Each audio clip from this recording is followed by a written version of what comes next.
NATO देश लगातार Ukraine को सैन्य मदद दे रहे हैं। हथियार से लेकर सैन्य साजो सामान भी भेजा जा रहा है।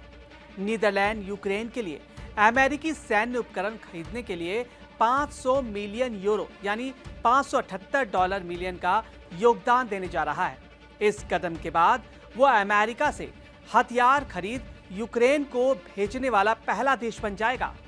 नीदरलैंड की ये मदद नेटो की ओर से हाल ही में शुरू की गई एक नई योजना के तहत दी जा रही है।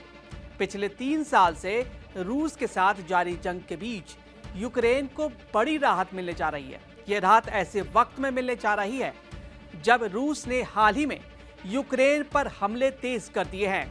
दरअसल नीदरलैंड ने ऐलान किया है कि वो यूक्रेन के लिए अमेरिका से साजो सामान खरीदेगा।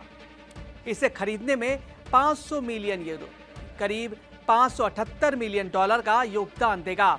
यह मदद अमेरिका और नेटो की ओर से हाल ही में शुरू की गई एक नई योजना के तहत दी जा रही है, जिसका नाम है NATO prioritized Ukraine requirement list. Netherlands इस डील के तहत यूक्रेन को हथियार भेजने वाला पहला देश बन गया है। नीदरलैंड के रक्षा मंत्री का कहना है कि इस पैकेज में पैट्रियट मिसाइल सिस्टम भी शामिल होंगे। नेटो महासचिव मार्क रूटे, जो खुद भी नीदरलैंड के पूर्व पीएम रह चुके हैं, उन्होंने इस फैसले का स्वागत किया है।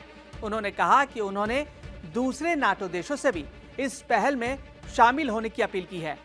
पिछले महीने अमेरिकी राष्ट्रपति डोनाल्ड ट्रंप ने इस योजना की घोषणा की थी। हालांकि उस वक्त ट्रंप ने योजना के विस्तार से जानकारी नहीं दी थी। इस योजना के तहत यूरोपीय देश वॉशिंगटन को भुगतान करते हैं और बदले में अमेरिका के गोदामों में रखे रक्षा उपकरण और गोला बारूद यूक्रेन भेजते हैं।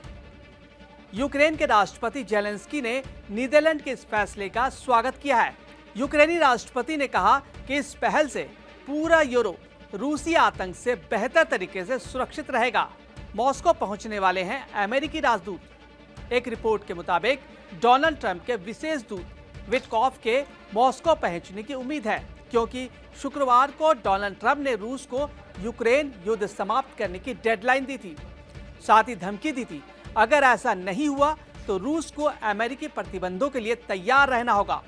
अमेरिकी राष्ट्रपति ने कहा कि स्टीव विटकॉफ बुधवार या गुरुवार को मॉस्को का दौरा करेंगे। जब उनसे पूछा गया विटकॉफ रूस को क्या संदेश देंगे और रूसी राष्ट्रपति पुतिन नए प्रतिबंधों से बचने के लिए क्या कर सकते हैं, तो ट्रंप ने कहा था कि ऐसा समझौता करें जहां लोगों की हत्याएं बंद हो जाए।